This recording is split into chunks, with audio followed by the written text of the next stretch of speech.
a los que hoy día se están conectando a esta hora, les doy la bienvenida a este ciclo de conversaciones en el marco del Magíster en Comunicación Estratégica, que se realiza en conjunto entre la Escuela de Comunicaciones y Periodismo y la Escuela de Negocios de la Universidad Adolfo Ibáñez.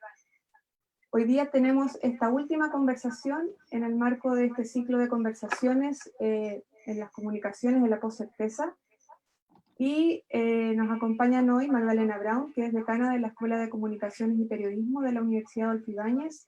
Ella tiene más de 20 años de experiencia en consultoría, investigación social y también docencia. Y hoy la acompañará Horacio Arredondo, que es vicedecano de la Escuela de Negocios. La dinámica de hoy es una presentación de ambos y luego vamos a dar paso a una conversación. Hay un chat a través del cual ustedes pueden ir haciendo preguntas y comentarios que irán llegando directamente a los panelistas. En honor al tiempo, esta conversación va a durar hasta las 8:15. Así que para comenzar le doy la palabra a Magdalena. Magdalena, para que parta con una presentación de aproximadamente 15 a 20 minutos.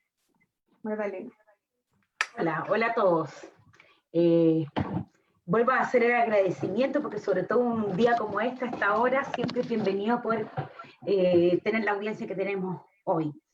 Con Horacio hemos conversado harto con respecto a una temática tan emergente, tan dinámica como está siendo la discusión en torno a los liderazgos. Parte de esa conversación queremos justamente compartirla con ustedes, pero antes me voy a atrever a hacer un par de reflexiones iniciales. Y insisto con el concepto de iniciales, porque la idea es que estas láminas, estas conversaciones nos susciten nuevas preguntas antes que respuestas, para después seguir este coloquio. Vamos con ello. Ups, espérenme. Estamos con un tema acá, ahí sí. Los nuevos tiempos, se ha hablado bastante y yo creo que incluso ya estamos agotados en cierta forma de esto de que se acabaron las certezas.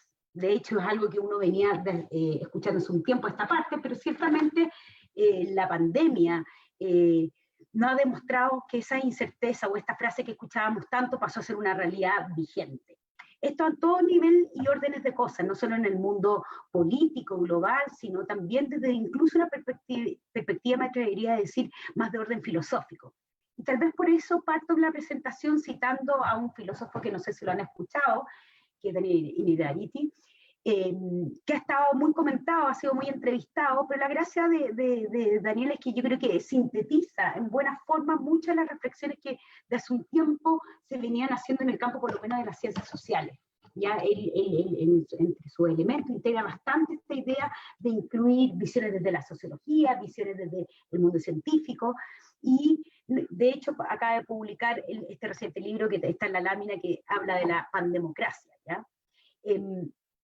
En ese sentido, ¿por qué estoy recogiendo y partiendo con esto? Porque una de las tesis que vamos a plantear acá con Horacio justamente que esto que estamos viviendo, por una parte, lo anteceden ciertos hechos, no es una sola crisis que parte de un momento a otro y se va a acabar, lo anteceden ciertos fundamentos sociales anteriores, y por otra parte, también dibuja ciertos entornos que nos vamos a ir encontrando, incluso pasando momentos más críticos de la situación que vivimos.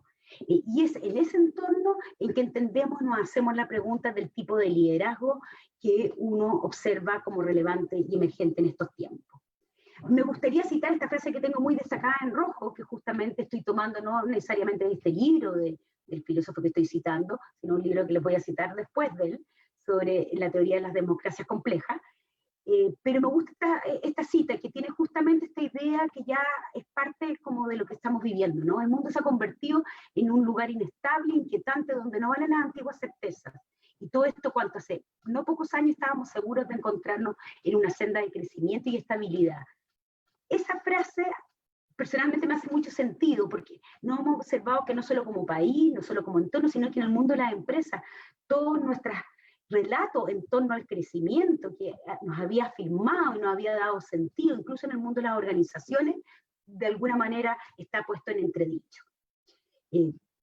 Vamos más allá. En este mismo libro que les estoy citando y que sintetiza varias de las ideas que al menos desde la perspectiva más de orden sociológica, hace un buen tiempo a esta parte, se han venido discutiendo, se observan distintos elementos que tiene este entorno. Por una parte, esta idea de volatilidad, ¿no? Y volatilidad, voy a permitirme la acepción que tiene que ver con justamente en un mundo en que las interacciones sociales son cada vez más frecuentes, sea por las redes sociales, por el tipo de interacción, por el mundo globalizado, nos encontramos una aceleración de los tiempos, y eso hace que las reacciones sean mucho más inmediatas, más permanentes, ¿ya? También hablo de irritación es más en un concepto más no de enojo, no de irritación, sino que es una sociedad que está permanentemente siendo gatillada por los desafíos que vienen. ¿Qué tiene que ver también estos nuevos tiempos? Son tiempos de desmediación. ¿Qué queremos decir con eso? Que efectivamente por las posibilidades de las nuevas redes sociales, por las posibilidades y las potencialidades de otro orden de cosas, vemos que nuestra relación con las instituciones, incluso con nuestra autoridad, con nuestros líderes, pueden ser desmedializadas y nos podemos encontrar con ellos directamente. Eso también va de la mano con una ciudadanía empoderada que cada vez más se acostumbra a poder, digamos, o al menos con la expectativa de un diálogo directo con sus líderes. Por otra parte, hablamos de tiempos de complejidad en todos órdenes de cosas, pero en particular me gustaría a mí acentuar la idea de cuando hablamos de complejidad que tiene que ver con la cantidad de información, de acervo, de conocimiento que en el mundo de los expertos, en el mundo de las empresas, en diversas posibilidades trae, y cómo también las instituciones y las organizaciones se ven con dificultades para poder procesar esta cantidad de información, ¿ya? Eso justamente es la idea que aquí Daniel Nerati hace la referencia a la analogía con que las democracias se ven más complejas y cómo si estamos preparados para procesar esa complejidad. Eso mismo uno podría entender para el mundo de las organizaciones. Y por último, un elemento entre tantos otros que podríamos hablar, pero me gustaría destacar, está esto de la sobresaturación. En comunicaciones por lo menos hablamos de la sobresaturación de información. Esto no solo tiene que ver con la desinformación, sino que permanentemente estamos expuestos todo el día, casi me atrevería a decir, casi 24 horas, una cantidad de cúmulos de información, de distinta calidad ciertamente, pero eso nos genera y nos presenta dilemas cognitivos de cómo jerarquizar, de cómo ver lo relevante, y sobre todo los líderes, que es el tema de nuestra conversación, cómo de enfrentar y dirigir organizaciones en este mundo sobresaturado de información.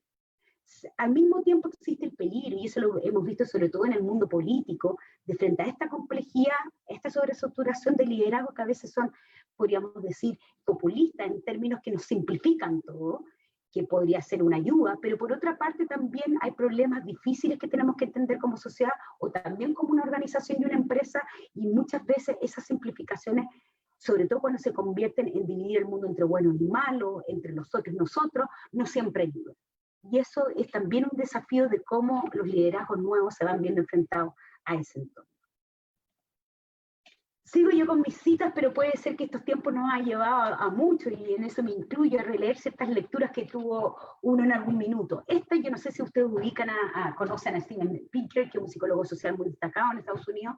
¿Y por qué lo estoy citando acá? Porque este fue un bestseller bastante leído por el verano del 2019, y que justamente este psicólogo social planteaba toda una defensa, podríamos decir, de la ilustración, de que tenía que ver con el progreso, de cómo sociedad estábamos progresando con el desarrollo de la razón, la ciencia y una serie de elementos. Paréntesis, un libro muy interesante. ¿Pero por qué lo estoy citando acá? Porque a pesar de esta visión que tenemos, que tal vez vivimos en los tiempos donde la ciencia ha tenido el mayor conocimiento posible, y con ciencia estoy pensando no solo en las ciencias naturales, sino también en la economía, las ciencias sociales, pero al mismo tiempo, a pesar de ese progreso, acumulación, la ciudadanía, las personas, observamos y nos vemos en un mundo sujeto con una percepción de grandes riesgos y temores, ¿ya? En ese sentido ahí yo cito, bueno, disculpen un paréntesis, citando a harto sociólogo, que es mi campo de origen, pero justamente acá retomo también otra lectura que en algún minuto de los años 90, Ulrich Beck, que es un sociólogo muy destacado alemán, que no está presente con nosotros, está muerto, pero que justamente habla y plantea, cuando otros estaban hablando del fin de los tiempos casi, porque ya todo estaba resuelto, en los 90 hablaba de los nuevos tipos de riesgos manufacturados que él hablaba, que tienen que ver de orden global, el cambio climático y una serie de elementos más que tensionaban este mundo que estamos viviendo de crecimiento. Ahí justamente, y acá es importante destacar que lo que él planteaba en ese entonces ya tenía que ver con decir cómo los sistemas de autoridades fallan, porque justamente la ciudadanía, las personas, los trabajadores, etcétera, tenemos una expectativa de control absoluto de estas seguridades, de que todo estuviera, que hubieran posibles garantías. Y si permanentemente estamos fallando, pues esas posibilidades de protección de estos peligros percibidos.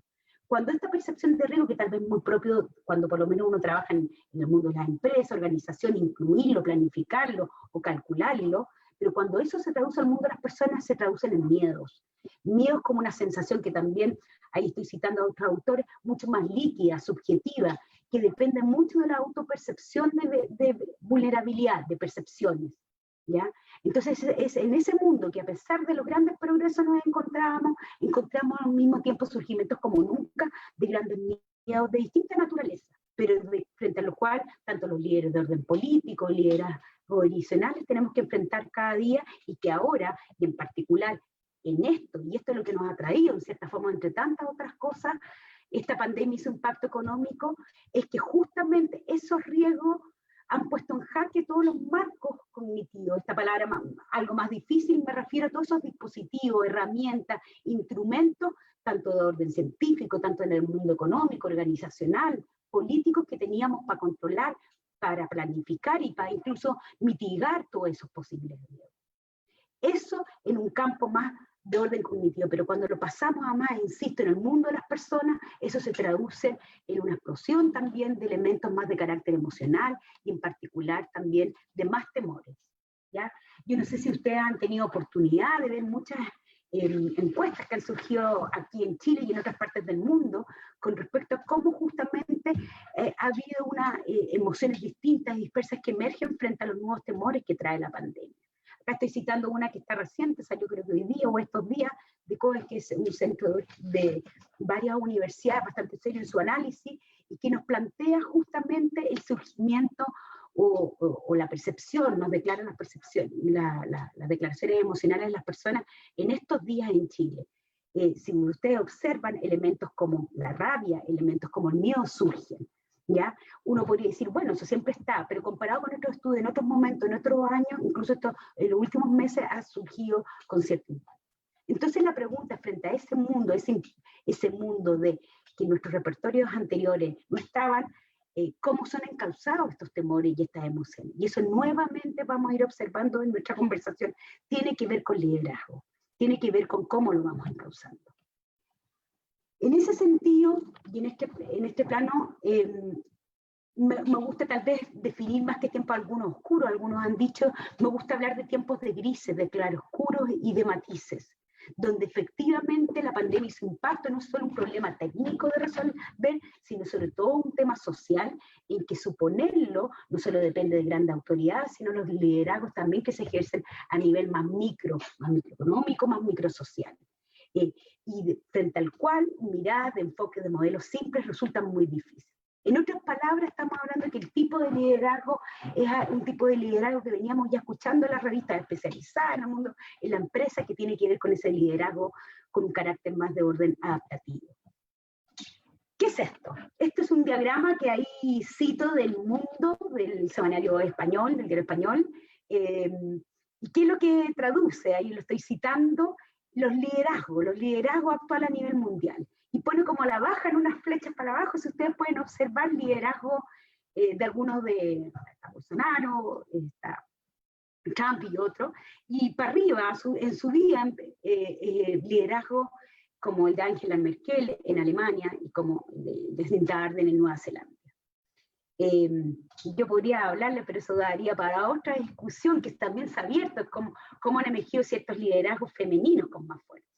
Yo en este momento, después lo podemos tocar en la conversación, lo podemos relevar, pero más que detenerme en esa distinción, si este es un tema de género o no, me gustaría detenerme en que justamente acá hay un clivaje relevante, una distinción relevante que hacer, que todos los liderazgos a la baja han tenido que ver con liderazgos que por lo menos en política se llama liderazgo populista, en el sentido de que, más allá de su orientación política, de liderazgos que no escucharon la evidencia científica, liderazgos que han tendido a dividir más que unir en tiempos de crisis. Y por otra parte, el liderazgo que vamos a ver, sea de esta mujer o podría ser de otros liderazgos de otro género en otras partes del mundo, que justamente han apostado a lo contrario. Siguiendo la misma línea, acá estoy citando un artículo que también las discusiones que se han dado en este tiempo causó cierta relevancia, que es de Francis Fukuyama, el cientista político, y que justamente hacía ver la relevancia de cómo como en cierta forma la diferencia de cómo enfrentar tiempos como esto a nivel de los estados, tiene que ver con si nos encontramos con instituciones o estados disfuncionales, si nos encontramos con sociedades polarizadas y también con liderazgo. Obviamente entendemos que situaciones críticas como esta no solo dependen de un liderazgo. De hecho, no podría decir que buenos liderazgos emergen donde también hay instituciones más saludables, digamos, con mayor credibilidad y legitimidad. Pero me gustaría quedarnos justamente con esta idea de relevar que tal vez algo que venimos escuchando hace años, que tiene que ver con el liderazgo, todo tipo de coaching, etcétera, vuelva a tomar una relevancia incluso a nivel global y político como ahora. Volviendo a nuestro ejemplo, y tal vez retomando el ejemplo de Angela Merkel y Jacinda Ardern en Nueva Zelanda, nos sirven tal vez para justamente ir planteando algunas de las líneas de conversación con respecto al tipo de liderazgo que requieren estos tiempos. A primera vista, uno podría decir que ambas líderes son bastante distintas generacionalmente. Un liderazgo relativamente más nuevo, como puede ser en el caso de Nueva Zelanda, en cambio en el caso de Alemania más antiguo, pero sobre todo además uno observa que la formación, por ejemplo, si uno hablara de trayectorias y biografías personales, en el caso de Angela Merkel, ella viene del campo más científico, en cambio, Jacinda viene mucho más del mundo de las comunicaciones en sus formaciones, entre paréntesis, a propósito del programa que hacemos aquí. Pero en ambos casos, con distintos focos, con distintos acentos, se releva dos elementos que son relevantes, y eso quiero hacer, que son clásicos, que uno puede ver bajo distintos nombres en los temas del liderazgo, que tiene que ver con liderazgos de carácter estratégico, en un plano más cognitivo, más de dirección, más de sentido de dirección, responsabilidad, y también liderazgo en su plano más simbólico, en el carácter más emocional. Aquí, y no puedo dejar de situarlo, se está ligando justamente a otra gran discusión que se ha dado estos últimos tiempos, que tiene que ver finalmente cómo construimos confianza. Y ahí cito a Baber, que un sociólogo que ya en los años 80 nos decía muy en simple que la construcción de confianzas se hacen justamente a partir de expectativas de competencia técnica e integridad moral. Yo no solo necesito creer en un doctor, por su competencia, su autoridad, si hago un ejemplo, sino también en creer en la intencionalidad de él. Entonces, justamente vemos que algo que ya sabíamos de cómo construir confianza en tiempos de crisis toma más relevancia, que es sentido de dirección, estrategia, responsabilidad, pero también sentido colectivo, capacidad de escucha, empatía, compasión. Ahora bien, hasta ahora mi reflexión se ha centrado bastante más allá de algunas referencias al mundo más global, más político, más de entornos sociales, pero déjenme decirle, tal vez algunos de ustedes son varios asiduos lectores de esta revista, digamos, que su cuestión y su prestigio no están en discusión, que el Harvard Business Review. Déjenme contarles que los últimos dos, solo como ejemplo, los últimos dos ediciones especiales tienen que ver con las temáticas que estamos hablando ahora. Una antes, que tal vez con más fuerza se desatara el coronavirus, tiene que ver justamente con la idea de cómo los líderes en el mundo de la empresa tienen que liderar en torno a propósitos. ¿Ya? Fíjense acá, en la bajada, los que hablan inglés, cómo guiar equipos creando un valor social. Eso venía de antes, no solo de ahora. Y esta ya más fresquita, esta última portada, que tiene derechamente cómo liderar hacer liderazgo, guiar en tiempos de crisis, donde la crisis, la comunicación y otros elementos pasan a ser relevantes. Entonces, observamos esto como un elemento concreto. Ahí, y sigo citando ese último número de la revista, digamos, de Harvard Business Review, ese especial que se lo recomiendo, justamente un artículo citado por algunos prestigiosos profesores de Harvard, y me quedo con este titular que habla del liderazgo y pone muy entre paréntesis, liderazgo en crisis, pero como permanente, algo que ya veníamos escuchando.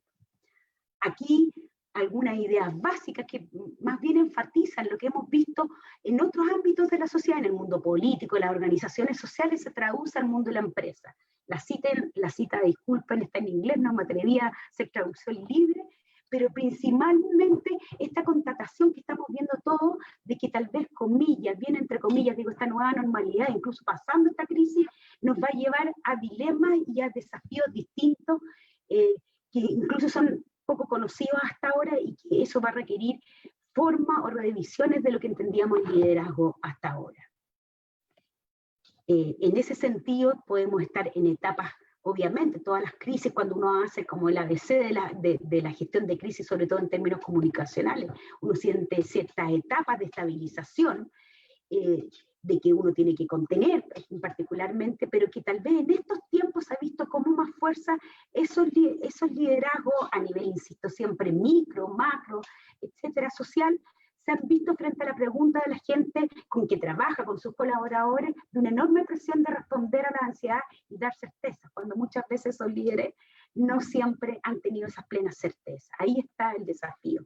Pero sobre todo, ¿cómo está el desafío, a pesar de la contingencia que estamos viviendo, de irnos preparando para los cambios que se vienen, para estas reglas del juego que ahora aparecen como distintas? Entonces, dicho todo aquello, y sin ánimo, como decía al principio, de ser tan cerrar la conversación, sino de elevarla, ahí uno se hace pregunta, ¿qué tipo de competencias? Muchas de estas competencias de estos nuevos liderazgos, tal vez las venimos escuchando hace tiempo, pero no las venimos practicando. Una cosa es decir que voy a escuchar, otras veces no, pero lo que quiero tal vez destacar nuevamente en esta lámina es cómo uno gestiona estos dos ámbitos, tanto el cognitivo de la estrategia, pero además cómo uno va gestionando el carácter simbólico, emocional de nuestra presencia de los liderazgos de ahora. Por una parte se habla obviamente de adaptación. A mí personalmente la palabra adaptación no me gusta tanto, a pesar que la puse, porque adaptación tiene que quedarse como quieto en un estado de cosas. Pero la adaptación que estamos exigiendo, los cambios de práctica, es el tipo de fuerza y elementos que le tocan conducir a los liderazgos ahora. Pero en conjunto con eso, encauzar emociones y temores. Y me gusta usar la palabra encauzar emociones y temores porque nos tenemos que hacer más fuerza que nunca con este tema y que no se los podemos dejar a ciertos tipos de liderazgo que pueden explotar y que pueden, sobre todo en el mundo político, uno lo observa, ciertos liderazgos populistas que, por ejemplo, pueden explotar la rabia, se nutren de eso, ¿no? Y de la división. Por otra parte, liderazgos que tienen que ver con la estrategia y la experimentación de ir haciendo, hay muchas cosas. Todos en nuestros niveles organizacionales nos hemos visto y compelidos a empezar a actuar distinto. Esta misma charla refleja muy bien eso, de un modo distinto que hasta hace meses atrás no hubiéramos sentido tal vez que íbamos a ser capaces de mantenerla en este formato, en esta línea. Así y mucho. Al mismo tiempo, estamos con esta pregunta de cómo se reconstruyen nuestras legitimidades, cómo se reconstruyen nuestros propósitos cuando los relatos tradicionales sobre el crecimiento y el sentido y la meta han cambiado. Las metas son distintas para todos ahora. Cómo se abren nuevos marcos, y con marco hablo como marco mindset de cabezas, cognitivos, donde no solo tengo que escuchar al experto de mi área, sino escuchar a otras disciplinas, a otras áreas de la empresa, que pueden hacernos, también nos pueden construir esta visión. Y eso requiere, en realidad, y esto tal vez una palabra que ya se ha usado mucho, la escucha y la colaboración, pero yo siempre la vuelvo a insistir, porque incluso desde una perspectiva comunicacional, siempre tendemos a entender que la comunicación tiene que ver solo con transmitir y poco necesariamente con escuchar. Por último, también en la misma línea compartir liderazgo. La idea de liderazgo que son capaces de resolver todas las temáticas cada vez son más difíciles por todas las razones y factores que vimos antes de complejidad, etcétera, y un buen ejercicio de liderazgo, uno se hace la pregunta que tiene que ver cómo yo refuerzo también los liderazgos que comparto con otros, desde distintos ámbitos. Y eso requiere también una mirada mucho más horizontal. Tiendo a pensar que la ciudadanía, no solo la ciudadanía, sino nuestros colaboradores, claman porque nos bajemos del pedestal y sobre todo nos sentamos uno a uno a escuchar. En esa perspectiva es la invitación que yo les quiero hacer de estos elementos. Seguramente, y eso espero que le provoque ciertas preguntas, ciertas conversaciones, que ahora quiero también continuar con Horacio para que sigamos en esta conversación de todas estas temáticas que planteábamos. Súper. ¿Qué agregar, no? Porque creo que Magdalena ha hecho un súper buen resumen de lo que implica el liderazgo y de hecho todas las preguntas que van llegando al chat lo reflejan. Un poco por hacer un resumen y un poco ya abrir la discusión, la idea es que podamos un poco conversar con Magdalena también. Primero, creo que Magdalena pones un súper buen punto que tiene o que dice relación con, de cierta forma, los nuevos desafíos, ¿no? Y si eso lo conectamos un poco con lo que podemos ver desde el mundo de los negocios, esos nuevos desafíos claramente tienen que ver con desafíos a nivel de talento y con desafíos a nivel de tecnología, y esos muy, muy juntos. Y también me gustaría atar muchas de las cosas que vos mencionaste con respecto a este relato. De hecho, comenzás un poco tu idea con esta idea del relato, que yo la traduciría al mundo más negocios desde la mirada también del propósito, y cómo ese propósito al final lo conecto con cómo nos hacemos cargo de los desafíos de la sociedad y del progreso de la sociedad. Entonces, si yo ahora, a tu mirada súper interesante del mundo más sociológico, lo conecto con la realidad o con los desafíos que nosotros estamos viendo en la empresa, nos damos cuenta que los desafíos no son muy distintos y tienen que ver claramente con liderazgos. Y ese liderazgo que vos mencionás súper bien y que lo ponés desde la mirada más como adaptativa y de la discusión entre lo simbólico y lo estratégico cognitivo, creo que se traduce finalmente en esta dicotomía también que estamos viendo en el mundo entre lo que es un liderazgo mucho más transformador y que promueve el progreso, como el que hemos visto, como vos mostrabas, en Alemania o en Nueva Zelanda, y otros que en realidad no lo promueven. Porque no nos olvidemos que los liderazgos, de hecho, son liderazgos, los populismos son liderazgos, y son liderazgos claramente muy seductores. Entonces, claro, pero son liderazgos que no te plantean el desafío. Entonces, un poco resumiendo todo lo que vos comentabas,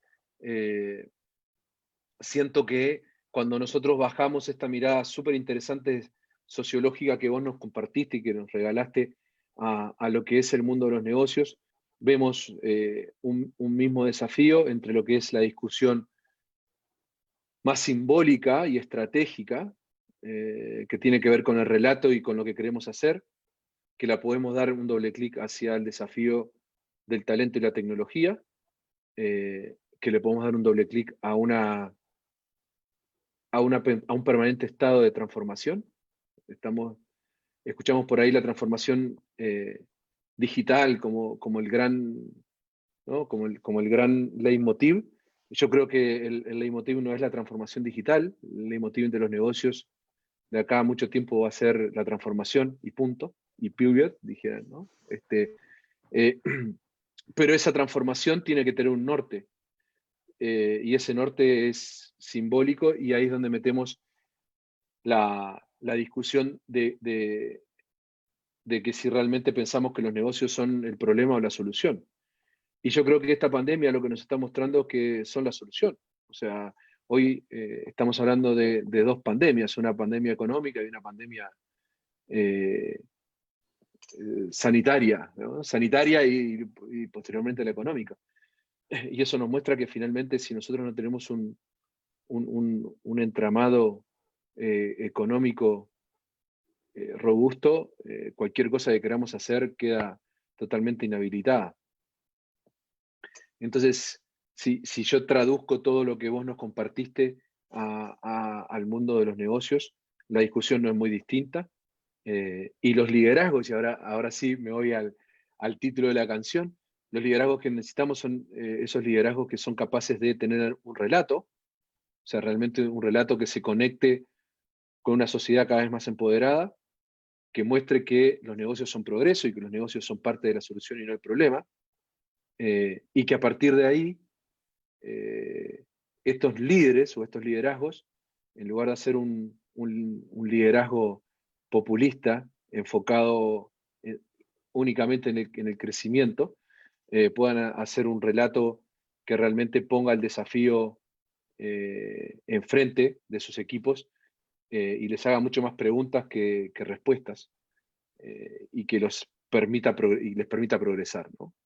Y creo que ahí tenemos como la conexión perfecta entre tu mirada súper interesante desde la sociedad y de la sociología a una mirada mucho más reduccionista, si se quiere, de lo cual es el desafío del liderazgo en los negocios. Yo, ahí haciendo más cargo de algunas de las preguntas que se han suscitado, vamos a ir por partes, les comento todo. Pero mira, yo creo que hay un primer punto que es bien importante, una de las preguntas que daba vuelta era cómo uno se puede hacer encauzar este tema de las emociones, también incluso en el mundo de la empresa. Y ahí tal vez una pequeña excepción de hacer cuando hablamos de empresas con relatos. Y acá voy a hacer como jugando un poco el juego de estando fuera del mundo de la empresa. En los 90 o posterior se hablaba mucho de la responsabilidad social, ¿ya? Cuando esa responsabilidad social pasa a ser como solo de un área específica, solo de un ámbito, incluso una estrategia de comunicaciones solo, pierde sentido. ¿Y por qué te hago esa pequeña reflexión? Porque yo creo que también tiene que ver con la pregunta de cuando hablamos de relato. Un relato lo que está pidiendo, y en general en todos los ámbitos, estamos hablando de liderazgo auténtico. Y eso también le pedimos a las compañías. Entonces yo creo que el primer tiempo que tiene que ver con encauzar esa autenticidad, y que si vamos a hablar de un relato, que ese relato efectivamente esté bien encadenado y bien arraigado, como hemos hablado acá, de un propósito. Si ese relato pasa a ser como solo un camino comunicacional, por decirlo, tiene el riesgo de ser visto como poco coherente, poco consistente, que yo creo que es un atributo que tenemos que no solo cuidar, sino porque es lo correcto, ¿ya?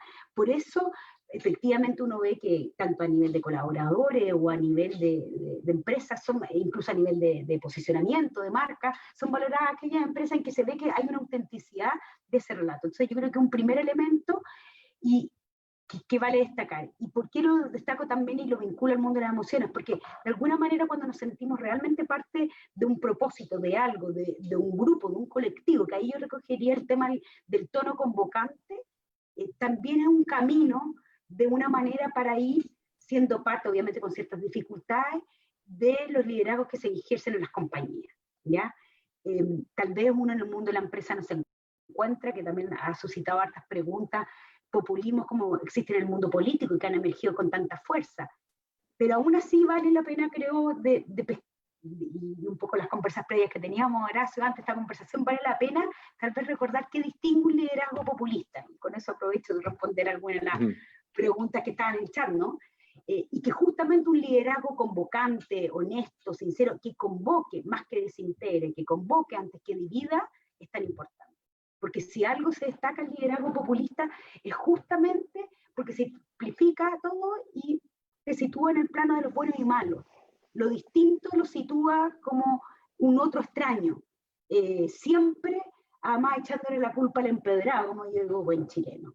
Los liderazgos populistas, si ustedes se dan cuenta, son pocos de asumir las propias responsabilidades. Entonces son elementos que tal vez el mundo de la empresa no lo encuentra, pero se puede encontrar con ese peligro o estilo, ¿ya? ¿Pero te parece que no se encuentra en el mundo de la empresa? Porque yo, o sea, y de hecho en el chat, el chat nos preguntan, ¿no? ¿Qué pasa con la desconfianza? O sea, cuando yo pongo, o sea, cuando en pos del crecimiento, ¿no? Yo dejo atrás o me desentiendo del cambio climático, de mi gente, del desarrollo de mi comunidad, en pos del crecimiento, que yo creo que es un poco la discusión que se ha tenido últimamente o que no se ha tenido en Chile, ¿no? Yo creo que claramente ahí estábamos teniendo un relato totalmente populista al interior de las empresas, ¿no? Entonces, en pos del crecimiento o en pos, no, si yo doy trabajo, el resto, no sé, problema de otro. Yo creo que ese tipo de respuestas ya no son válidas. Y claramente ahí es donde siento que el mundo de los negocios ha fallado y que tiene un desafío gigante en los próximos años si realmente quiere reencantar tanto a sus consumidores como a la gente, ¿no? A mí me toca a veces conversar con empresarios y te dicen, no, porque yo no entiendo esta nueva generación, que no les importa, que no son comprometidos. ¿Y con qué los querés comprometer? O sea, ¿cuál es el relato que lo vas a comprometer si ellos sienten que finalmente esa empresa en la que trabajan en realidad, bueno, sí le da un sueldo, pero no mucho más? Entonces yo creo que ese relato populista también lo podemos encontrar en el mundo de los negocios, y probablemente ese es probablemente la gran discusión que no hemos tenido, que nos estaba pidiendo claramente, porque acá yo creo que lo interesante es decir qué va a quedar después de esto, ¿no? Y después de esto yo siento que va a quedar,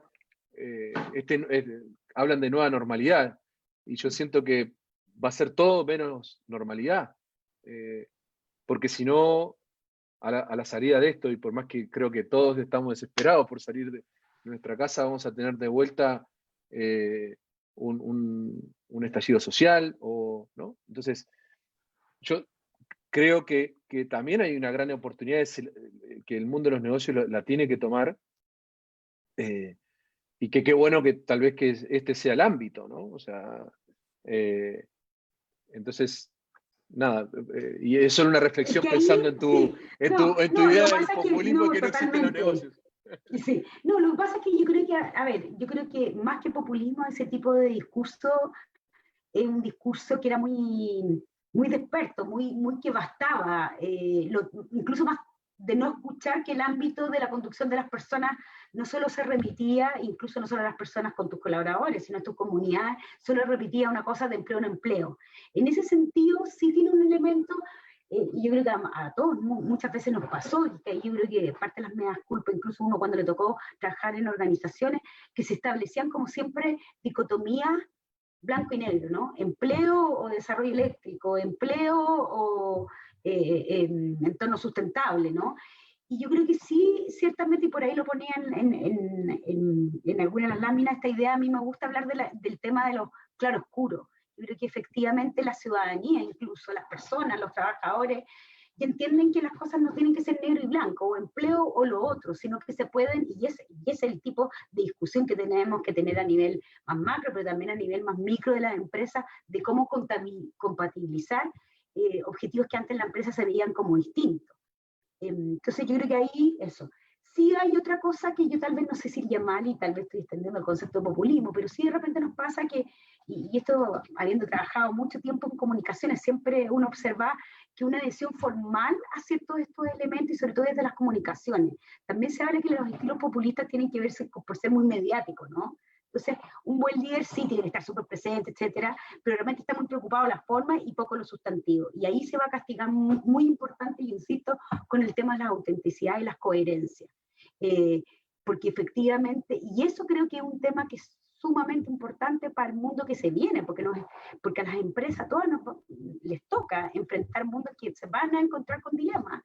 Y entonces, ¿cómo tú gestionas expectativas? ¿Cómo te haces coherente y generas una capacidad de establecer expectativas reales y efectivas? ¿Ya?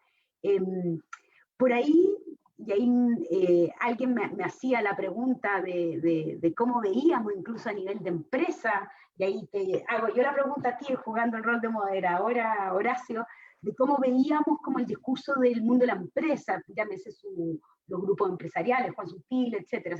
Empecé, hay un cambio en eso, están teniendo un discurso, un intento de acercarse a la sociedad de una forma distinta, y ahí yo insisto, me hago también ahora tomé mi papel de moderadora, hacerte la pregunta, ¿cuánto también, qué me das culpa? Tú ya lo has hecho bastante, pero el mundo de la empresa y del discurso de la empresa hay que hacerse con respecto a las narrativas como la empresa se ha planteado, no solo a nivel de una organización específica, sino a nivel como su discurso como sociedad.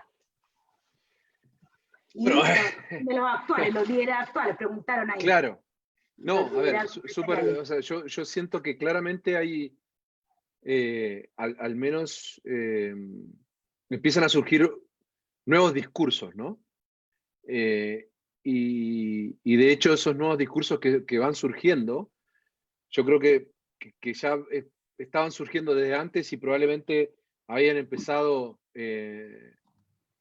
mucho antes, digamos, ¿no? O sea, digo, no en Chile, o sea, uno ya está, de hecho, uno empieza a ver que empezamos a hablar de sostenibilidad y ya no hablamos de responsabilidad social. eh, Empezamos a hablar de que esa sostenibilidad se, se apoya o se nutre de no solamente de la rentabilidad, sino de otras dimensiones que nos tenemos que hacer cargo. Y yo siento que los discursos que empiezan a surgir en los distintos gremios incluso, surge esa idea. Y eso yo creo que es súper interesante, ¿no? De hecho, hace poco nosotros teníamos una charla parecida a esta, le pusimos la nueva agenda en la Escuela de Negocios, y esos puntos de vista quedaban dibujados, pero no del todo bajados. Y yo creo que claramente, obviamente, la situación hoy en día es compleja y obviamente estamos probablemente la mayoría de las compañías en un modo de supervivencia, pero también siento que ha llegado el momento de empezar a poner otras preguntas, ¿no? que tienen que ver con, una vez que salgamos de este modo de supervivencia, cuál va a ser el nuevo relato. Ahora, yo sí creo que hay una lógica distinta, hay un cambio generacional, y sí, creo que esto no es un tema de generación, pero sí claramente hay otras preocupaciones, y me parece que la gran discusión acá, y creo que de vuelta el foro debe ser la universidad, o debe ser uno de los foros, es enfrentado a estos dilemas, que los negocios son dilemas, siempre, o sea, y liderar es enfrentar dilemas. Cuando uno está al inicio de su carrera, enfrenta problemas y los problemas tienen soluciones.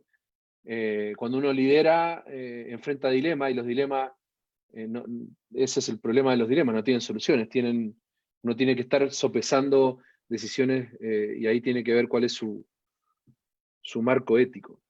Y en ese contexto yo siento que el marco ético que estamos construyendo entre todos está cambiando a poco y va a cambiar. Uno lo lee en la prensa, lo lee en las discusiones, lo lee en las salas de clases.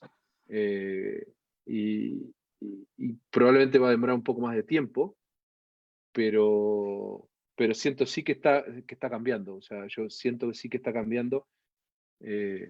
Y creo que la presión de la sociedad está buena porque finalmente provoca ese cambio. Ahí, bueno, ahí creo que estoy viendo los distintos chats, Horacio, así que tú ayúdame en eso. Sí. Felipe Villegas, nos hacía la afirmación, creo, con respecto a la relevancia que ese relato se traduzca en cultura organizacional. Yo creo que completamente de acuerdo. Efectivamente, ese era, por lo menos personalmente, el punto que planteaba. Si ese relato es solo un relato, que lo escribió un experto, un asesor de comunicaciones, no sirve de mucho. Y eso se tiene que traducir en conductas concretas y en elementos. Y cuando hablamos de coherencia, tiene que ver con eso. Ahora bien, otro tema que nos planteaban otros participantes, que yo creo que viene chuta, de todas maneras, es cómo integramos esta conversación que a ratos puede parecer muy elevada sobre liderazgo, integración, propósito, con una realidad que estamos enfrentando como más básica, que tiene que ver con el desempleo. Hoy día supimos noticias que ya se venían, digamos, y se van a seguir viendo con respecto al desempleo, el impacto, como un líder, y ahí te hago yo la pregunta, frente a una pregunta tan difícil, pero ¿cómo los liderazgos, las empresas pueden ser auténticos, honestos, con sentido de propósito, responsable, y al mismo tiempo enfrentar esta realidad tan concreta y tan tan básica con respecto a los desafíos, que ya ni siquiera estamos hablando de crecimiento, sino de desempleo y precariedad. Súper buena, y de hecho, no sé si lo conversábamos contigo el otro día, o puede ser, porque hemos conversado mucho sobre esta. Uno está viendo compañías en el mundo que han tenido que tomar decisiones muy difíciles, pero lo han hecho de esa honestidad que vos planteás, Magdalena. Y claro, yo creo que el que está mucho más complicado va a ser el que no tenía relato y que simplemente pone por delante necesidad de la empresa como relato. Entonces, claro, evidentemente estamos en un momento de crisis y de crisis profunda. En un momento de crisis profunda uno se tiene que claramente sentar arriba de la caja, como dicen por ahí, y ver cómo sobrevive. Pero desde ahí hay un montón de otros elementos que claramente si uno ya los venía trabajando es mucho más fácil, que tienen que ver con cómo trabajabas con tu liderazgo y con tu gente, y cómo encarás una situación como esta. Hay empresas que están despidiendo a la gente por Zoom, y claramente eso no es, no construye ni el hoy ni el futuro. Entonces, probablemente la forma tiene que ver con cómo me hago cargo de la gente que se va, cómo me hago cargo de la gente que se queda, porque probablemente, claro, dependiendo de la industria, uno ve, pasamos permanentemente analizando industrias y viendo qué está pasando, pero claro, ahora industrias van a estar más golpeadas que otras, ¿no? Pero en algún momento algo de esto va a tener que recuperarse. Y el tema es si vos vas a ser lo suficientemente atractivo o si vas a poder capear la crisis. Y eso tiene que ver con esta pregunta, ¿no? O sea, si miro hacia el pasado y nunca hubo relato, y hoy he hecho gente por necesidad de la empresa y nada más, ¿no? Los que se quedan probablemente no van a tener muchas ganas de quedarse, y los que se fueron probablemente no van a querer volver. Y ahí yo creo que es el gran desafío, ¿no? O sea, hoy en día cómo nos paramos hacia el futuro, entendemos qué es lo que tenemos, qué es lo que va a quedar, y eso tiene incluso mucho que ver con una pregunta que nos hacía Fernanda Hurtado ahí, que en algún momento la vamos a tener que tener también en nuestros paneles porque es muy interesante conversar con ella. Mandamos saludos los dos. Exacto. Cómo enfrentar los desafíos de la reconversión laboral con un 20% de desempleo. Y bueno, sí, es un gran tema. Pero mi gran pregunta es, creo que esa ya es la realidad. Y creo que ahí la pregunta que nos tenemos que hacer como Chile, y yo creo que no es como Chile, es como Latinoamérica, es si vamos a cometer los mismos errores que cometimos en los últimos 50 años de nuestra historia, cuando otros estaban abriendo sus fronteras y abrazando la tercera revolución industrial, nosotros estábamos haciendo sustitución de importaciones. Hoy que es la cuarta revolución industrial la que tenemos enfrente, ¿qué vamos a hacer? Y eso yo creo que implica hacernos cargo de nuestra gente y reconvertir a nuestra gente. Creo que antes ya se veían en la banca se veían ese tipo de realidades, y las vamos a tener que acelerar mucho más porque está bien, lo hemos hablado con algunos profes, el otro día lo conversaba con Gustavo Renón, que es nuestro director de nuestro diploma en Strategic Sourcing, ¿no? Que hoy están todos como diciendo, bueno, a cerrar y a sustituir, y la globalización se terminó. Se va a terminar por 6 meses. Eso no va a ser eterno. Y yo creo que al contrario, tenemos que ver cómo nos reconvertimos y cómo pensamos que nos hacemos competitivos para un nuevo mundo, o para un mundo que una vez que haya una vacuna nos va a exigir aún más. Creo que eso es interesante.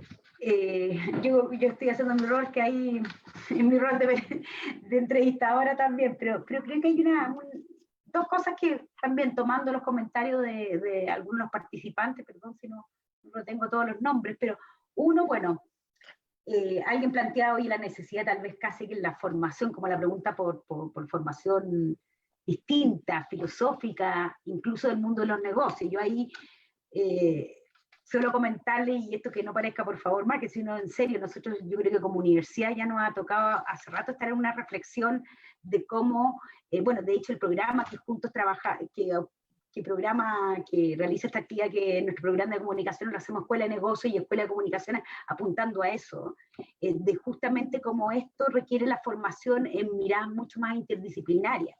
Hemos estado hace poco, nuestros líderes ejecutivos fueron formados en general como con una línea de formación súper técnica, está muy bien, muy preparada, pero cómo se abren también a otros conocimientos, y acá hago mi defensa casi corporativa, de mundos como de la ciencia social, la sociología u otro, en que también pueden estar aportando a este tipo de conversaciones y discusiones, digamos. Entonces, ¿cómo tú ves la formación no quiero hablar de líderes, pero la formación de ejecutivos, de profesionales que van a trabajar en el mundo de las empresas, y qué rol tenemos las universidades en ese sentido de aportar a esta mirada, ¿ya? O a este enfoque, a esta mirada que incluye otros modelos y otras líneas en su formación. Mira, nosotros en ese sentido siempre estamos en el mundo de los negocios. Todo el mundo de los rankings es muy importante, ¿no? Uno tiene que estar en los rankings para salir lindo en la foto. Y nosotros tenemos discusiones súper profundas con nuestro decano y con el equipo de la Escuela de Negocios, con nuestros profesores también. De hecho, estamos sacando un máster en sostenibilidad y la discusión era, bueno, ¿dónde está la parte de ética? ¿O dónde está y yo creo que hoy es la forma de hacer negocios. De hecho, ahí entre las preguntas y respuestas alguien decía, bueno, ¿qué tiene que ver acá la transparencia? Y yo creo que a mí me gusta como resumir el futuro, uno diciendo que el cambio es la norma, o sea, pensar que solucionamos la transformación digital, saqué mi CRM y estoy listo, es una locura. O sea, el cambio va a seguir, o sea, están cambiando las tendencias, o sea, la forma de consumir está cambiando, o sea, para mí el cambio es la norma, la transformación, punto, no es digital, es transformación. Dos, es la rapidez, va a ser la forma, o sea, esto va a ser de una velocidad infernal, y la transparencia va a ser la exigencia. Y en ese sentido, Magdalena, me engancho de tu pregunta. O sea, yo siento que hoy hablar de negocios, sin hablar de sostenibilidad, sin hablar de negocios y sociedad, otra gran discusión que tenemos con otra muy buena amiga en común, que es Magdalena Ninat. O sea, hoy no existe. Entonces, ¿cómo ha cambiado la educación, o cómo nosotros vemos la educación en ese sentido? Tiene que ver claramente con que la discusión sobre negocios y sociedad, sobre negocios y sostenibilidad, sobre negocios y ética, no es, o sea, no sé cómo ponerlo, me quedo sin palabras, o sea, es totalmente junta, o sea, no. Pero yo voy a ser medio aguja, porque estoy en el rol de algunos, voy a ser aguja. Y también tiene que ver con algunas de las preguntas que hacía ahí. ¿Por qué tanto esto está como percolado? ¿Está parte de la cultura del mundo de la empresa actualmente? Ahí hablaba de los cambios de generación. Y te lo comento porque esto, perdón, como también a uno le toca andar en el mundo más político, que muchas veces uno ve ciertos cambios, expectativas de diálogo que están muy en ciertos líderes más iluminados, pero poco en las bases. Entonces, estas discusiones que estamos teniendo acá, sí, efectivamente uno las comparte con ciertos grupos del mundo de la empresa, con reflexiones profundas, pero está realmente, ¿tú crees que o hay que seguir convenciendo de esto, o tiene sentido? ¿Qué tanto se lo cree alguien tradicional del mundo de la empresa? Es que, bueno, yo creo que sí, o sea, esto es un camino que hay que seguir recorriendo, ¿no? O sea, y hay mucho por recorrer. pero en esa realidad siento que finalmente las presiones son tantas y de tantos lados que las discusiones se terminan dando. O sea, y si no se dan, siento que son el tipo de empresas que están condenadas a desaparecer.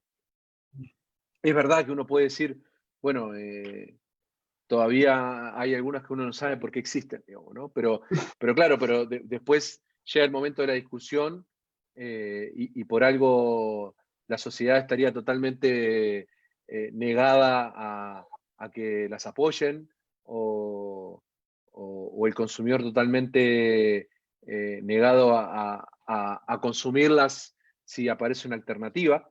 Entonces, yo siento que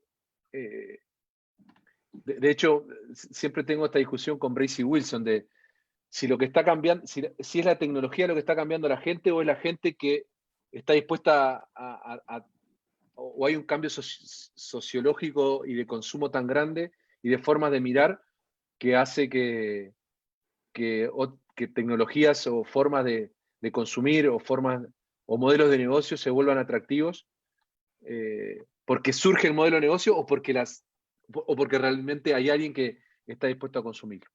Entonces, yo creo que esa realidad hay que seguir empujándola, obviamente, pero me parece que el que no la quiera tener va a estar en grave riesgo de desaparición. En serio, ya no. Sí. Mira, déjame también tomando, insisto, las preguntas que nos han hecho. Alguien nos preguntaba cómo se puede comparar esta conversación, qué queda para el mundo del sector público, para el mundo político. Y aquí déjame hacerte una pequeña tal vez reflexión que pueda ayudar a quien nos plantea este tema. En algún minuto, cuando más desde el sector público alguna vez me tocó asesores y todo, la gran discusión, no estoy pensando hace décadas, de años atrás, lo que la llevaba, por decirlo, en el mundo de la gestión pública, era parecerse lo más parecido a una empresa, ¿no? Estoy hablando de los 90, la época a nivel internacional de Clinton, New Labour en Inglaterra, y era como el mejor sistema público, tenía que ver con la eficiencia, la eficacia, de hecho, las evaluaciones eran de servicio al cliente, etc. Toda la lógica del management llegó al mundo público. Y apostando que justamente lo que ya empezaba la caída de la confianza en las instituciones tenía que ver con que la ciudadanía quería que le respondieran, no como si yo fuera un cliente. Pero también, y esto tal vez lo hago un poco de la literatura o la investigación que no me ha tocado ver, y también de los cambios de los gobiernos que han logrado robustecer sus instituciones. O sea, Nueva Zelanda se cita tanto, que ya es casi un cliché, pero Australia y otros países han justamente el modelo que viene después de la gestión pública es ya no solo parecerse a la empresa, sino hacerse cargo que para, no solo en términos de credibilidad, para ser eficiente, requieren nuevamente lo que hemos hablado antes, que tiene que ver con construir, con cómo generar espacios de canalización, de participación, de políticas públicas que lleguen más claramente a la ciudadanía, pero sobre todo también con el tema de la transparencia.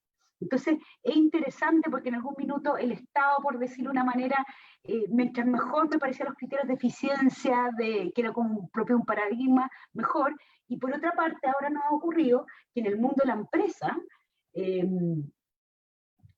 lo contrario, es la idea de, oye, este concepto de empresa privada es más bien una empresa abierta, pública, que se debe ya no solo al consumidor que le compra el día X en el supermercado u otro mecanismo, sino también su rol más ciudadano, por decir, ¿no? De hecho, hay una, creo que CADEM lanzó recién un estudio que viene haciendo un rato que habla de las marcas ciudadanas. Entonces, es interesante porque en algún minuto lo que la llevaba, por decirlo, era como el Estado mientras más rol deficiente y después todo lo contrario. Vemos que las empresas, obviamente que el Estado también tiene sus burocracias, pero en este deber o sentido ciudadano. ¿Tú qué opinas de eso? Me fui a una disquisición tal vez un poco mayor. No, o sea, a ver, yo, no, pero mira, me hace, a ver, me hace y no me hace sentido, te voy a decir por qué. Primero, y de hecho, hay una súper interesante pregunta ahí en las preguntas que nos hacen, que tiene que ver qué diferencia hay entre la discusión más del liderazgo de la empresa y el liderazgo en los gobiernos, ¿no? Y yo creo que no hay, o sea, esta discusión simbólica que vos ponías en algún momento, Magdalena, que tiene que ver con el liderazgo, o sea, para mí no hay nada más estratégico que la política. De hecho, la política es estrategia de negocios, finalmente, y la estrategia de negocios uno la puede perfectamente traspolar, digamos, a lo que es la política. Entonces, ¿cuál es la receta? Y creo que fue la receta de Chile por mucho tiempo y la hemos perdido. De hecho, el otro día escuchaba a Mujica, que es el expresidente de Uruguay, y yo soy uruguayo, pero no tengo ningún problema de decir que no voté a Mujica, digamos, no voto en Uruguay, yo voto donde pago mis impuestos por principio, pero básicamente él creo que hacía un punto que era súper interesante y que, por ejemplo, ¿por qué Uruguay ha podido controlar, parecería mejor la pandemia? Porque pusieron una meta y todos fueron para ahí, ¿no? Y yo creo que ¿por qué Nueva Zelanda puede hacer lo que hace? Porque hay política de Estado. Y política de Estado al final es estrategia de país. Es una estrategia de país y hacia ahí vamos. Si vos me preguntás, yo veo de afuera veía un Chile, cuando me tocó venir, yo ya van a ser 10 años, estoy acá, que tenía una política de Estado. O sea, había una mirada país y hacia ahí se iba. Con altibajo, y nos podemos haber equivocado o lo que sea, ¿no? Yo creo que la discusión estratégica a nivel político es la que logra una mirada de país. Uruguay siento que también la tuvo en su momento. Yo siento que hoy la mayoría de nuestros países en Latinoamérica no la tiene. Hay países en el mundo que sí la tienen y por eso logran lo que logran. Y si eso lo bajo ahora a tu segundo nivel, que tiene que ver con algo que es mucho más táctico, que es cómo ejecuto mi estrategia, o sea, cómo ejecuto mi política al final de país, yo creo que tanto los estados como los países no pueden no ejecutar su estrategia de forma eficiente. Si lo pongo en el lado de la empresa es porque el futuro va a necesitar mucha innovación. Y para innovar yo tengo que ser eficiente hoy para poder invertir en el futuro. Y por lo tanto, eso se llama ambidiestricidad, hoy en día le pusimos nombre y bárbaro. Y si vos me preguntás en el mundo público, si nosotros no ejecutamos un presupuesto, porque es precioso hablar del Estado, ¿no? El Estado proveerá, pero el Estado somos todos nosotros y es finito. Y si nosotros ese presupuesto no lo ejecutamos eficientemente, que si hay algo que nuestro ex colega decano, me ha gustado mucho lo que ha hecho Ignacio Briones, iba a decir Ignacio, pero Ignacio Briones. El ministro tiene que ver con decir, bueno, hagamos un presupuesto base cero, veamos realmente dónde estamos invirtiendo y cómo estamos usando nuestros recursos. Si nosotros logramos hacer eso bien, o sea, ejecutar eficientemente nuestra estrategia en las empresas y en el Estado, yo creo que sería genial. O sea, podríamos tener un Estado mucho más benefactor, podríamos tener una empresa mucho más innovadora, pero eso pasa por tener muy claro hacia dónde queremos ir todo hacia ese lugar y después cuando vamos ya a una dimensión que uno podría decir menos estratégica, pero es para mí igual de estratégica que la propia estrategia, decir tenemos que hacerlo súper eficiente para que haya más para todos, o bien, desde el punto de vista de la empresa, para que tengamos un accionista muy contento y al mismo tiempo podamos estar invirtiendo en el futuro. Así que, si vos me preguntás, para mí la ejecución eficiente es clave en los dos niveles. Yo ahí, déjame tal vez hacerte la observación que me refería, ¿no? Que obviamente siempre es importante ser eficiente, como todo en la vida, pero el punto es, por una parte, y entiendo que también la eficiencia tiene que ver sobre todo, además, con evaluar impacto, por ejemplo, en todo lo que es política social, la relevancia de valor, también en el mundo de la empresa, que realmente se hacen cosas y no se evalúan. Pero cuando lo hago como tono tiene que ver con que hay ciertas variables del modelo eficiente, y acá voy a jugar nuevamente a que salgo de la discusión y me pongo como sociólogos, realmente somos más cuestionadores, cuando solo está el foco puesto en eso y no otras variables, porque como tú mismo lo decías en tu conversación previa, hay otras variables, ser ético, ser sustentable, ya no es solo una cosa, como digo, de buena onda, sino porque va a resultar poco eficiente no serlo. Entonces, el punto es qué modelo de eficiencia vamos a entender. Y ahí el entendimiento, sobre todo desde una política del Estado, creo que toma variables distintas. Tiendo a pensar en eso, ahí te hago la es que, ojo, porque si nosotros entendemos que eficiencia es bajar el costo, estamos totalmente equivocados. Que eso es lo que ha pasado generalmente, o sea, es una... ser eficiente? O sea, para mí ser eficiente es Sí. ejecutar la estrategia de la mejor forma posible, y hoy en día, cuando uno mira lo que pasa en las empresas y lo que pasa en el mundo, vemos un mundo que está cambiando a una velocidad vertiginosa, y sin embargo seguimos usando modelos de negocio que están realmente fuera de servicio, y por lo tanto estamos haciendo las cosas de forma ineficiente. Por eso te digo, para mí al final la eficiencia no tiene que ver con bajar el costo, sino la eficiencia es, dada una estrategia, si una estrategia o país o empresa da una estrategia, lo podríamos bajar, una segunda derivada podríamos decir, si estoy en una empresa, dada una estrategia que me plantea una propuesta de valor, porque mi propuesta de valor puede ser el más barato del barrio, y eso también es súper válido, y ahí obviamente la eficiencia es bajar el costo totalmente. Pero dependiendo de esa propuesta de valor, dependiendo de lo que yo quiero, y obviamente que los estados también pueden tener una propuesta de valor, ¿no? Dependiendo de eso, que es mi política final de negocio o de país, yo puedo ejecutar esa estrategia de forma eficiente. Y eso implica meterme en cada uno de los procesos de negocio, o en cada uno de los ministerios, ¿no? A ver realmente qué es lo que quiero lograr, y a partir de ahí ver cuáles son los indicadores que van a decir que estoy ejecutando bien esa estrategia. Algunos tendrán que ver meramente con el costo, y otros tendrán que ver, como vos decías, Magdalena, hace un rato, a mí me encanta, o me encantaría que los estados realmente midan NPS, ¿no? O sea, lo miden cada 4 años, y ahí estamos por ahí surgen los liderazgos más populistas, digamos, que pueden engañar al NPS, pero claro, o sea, me parece que hay prácticas que perfectamente se pueden asimilar al mundo más público, y que serían geniales. Ahora, ¿qué ha pasado? A nosotros con la escuela hemos hecho algunos proyectos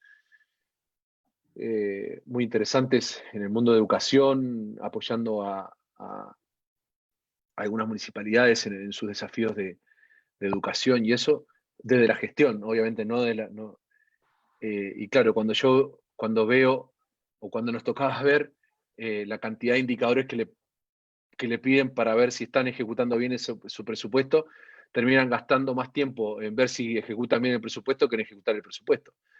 Entonces, tampoco nos podemos llenar de burocracia, ¿no?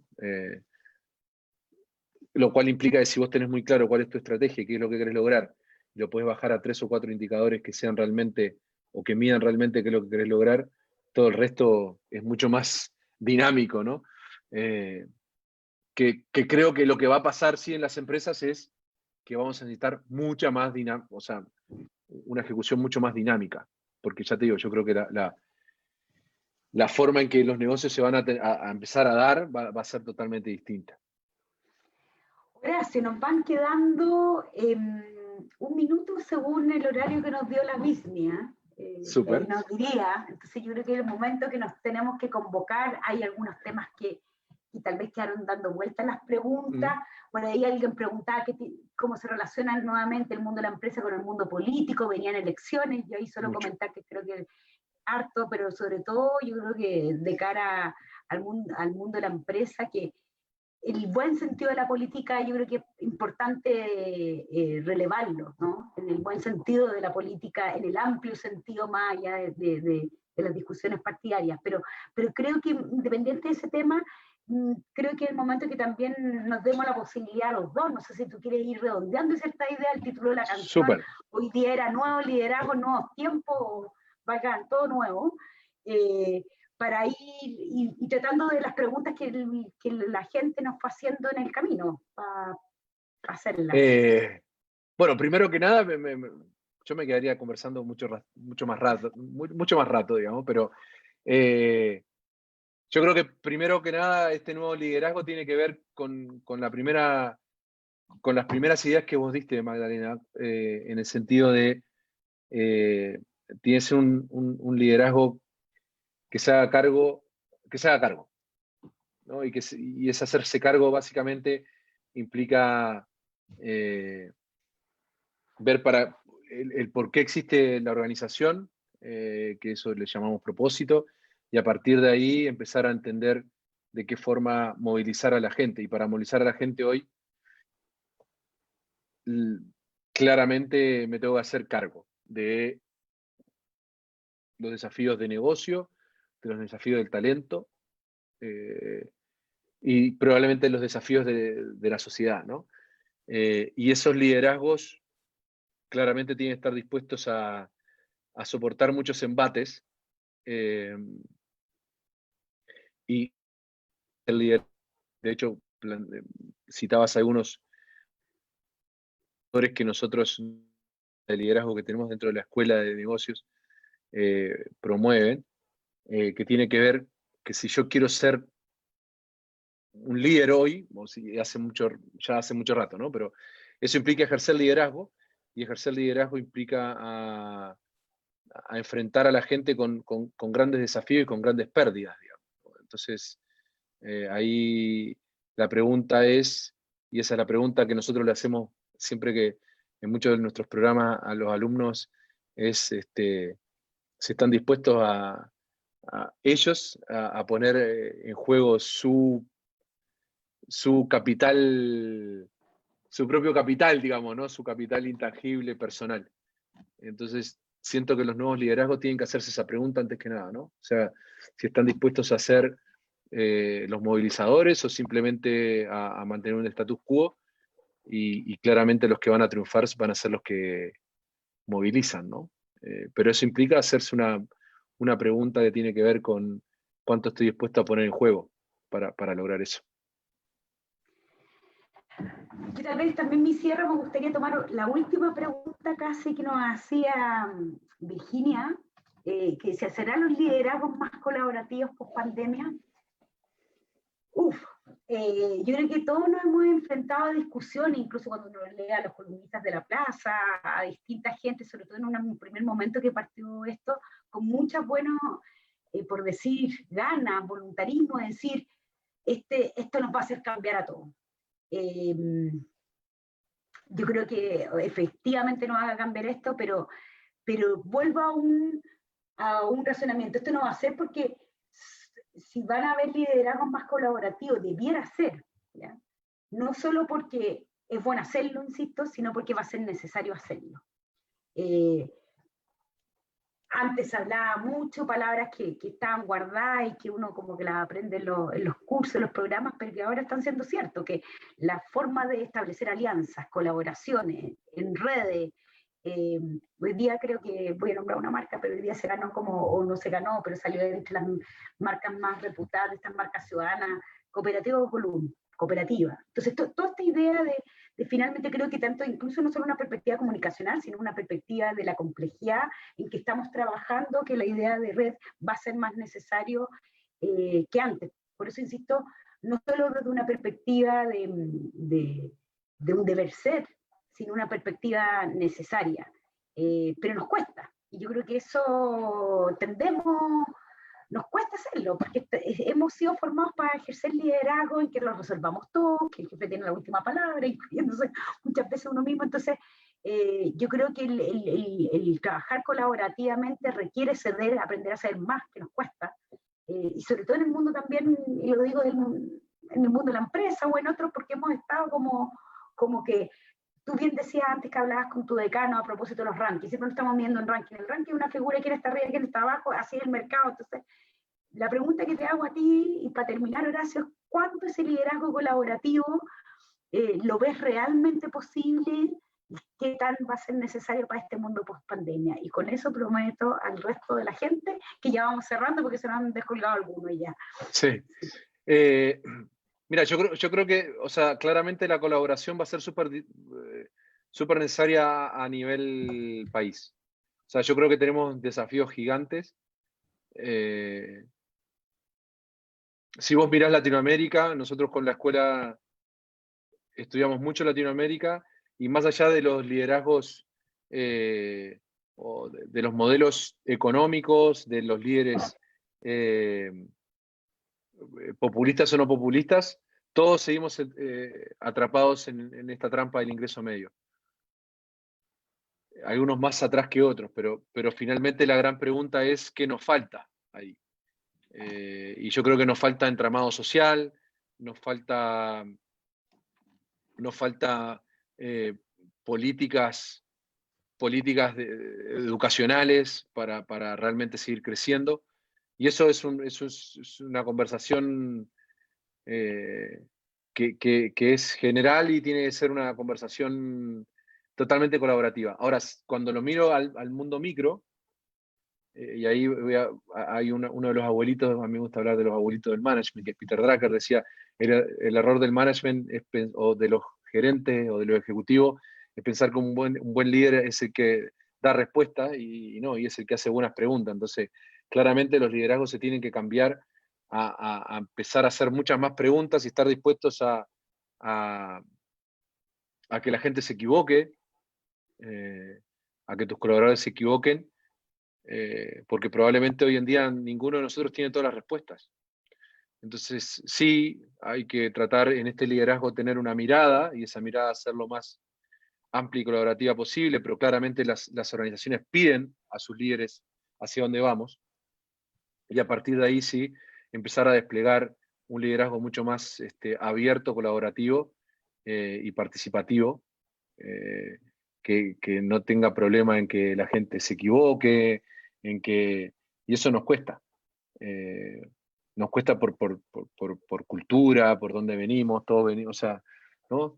Todos fuimos conquistados por los mismos conquistadores, y eso de a poco lo vamos a tener que ir cambiando, y en las empresas darnos el espacio a hacernos buenas preguntas, a colaborar hacia adentro y competir hacia afuera, y desafiar el status quo, porque de verdad, o sea, yo siento que hoy si no desasociamos, o sea, hoy ya uno no compite con el señor que está al lado, o sea, hoy compite con alguien que, no sé, tal vez está en Singapur y logra un modelo de negocio que te compite. Entonces, es bien interesante ahí, bueno, en el mundo también de la educación sabemos de eso, así que me parece que hay muchas cosas ahí por pensar y revisar. Pero sí, yo creo que tiene que ser así, o sea, es colaborativo para los grandes desafíos de negocio, o sea, sociales, y es colaborativo hacia adentro. Y hoy se dice ya que no compiten empresas, compiten cadenas de abastecimiento completas. Entonces, cuando yo escucho que dicen, no, ahora los países van a ser todos cerrados, no, es imposible. No. Bueno, si fuera así, nosotros tendríamos que empezar a fabricar televisores. No va a pasar eso. Ojalá que no pase. Sería una locura. Bueno, gracias. Yo creo que ya estamos siendo por ahí nos pasamos. Sí, nos pasamos 10 minutos. Tiempos comprometidos, podríamos seguir en la conversa. Yo creo que es súper importante, como corresponde, agradecerle a todos.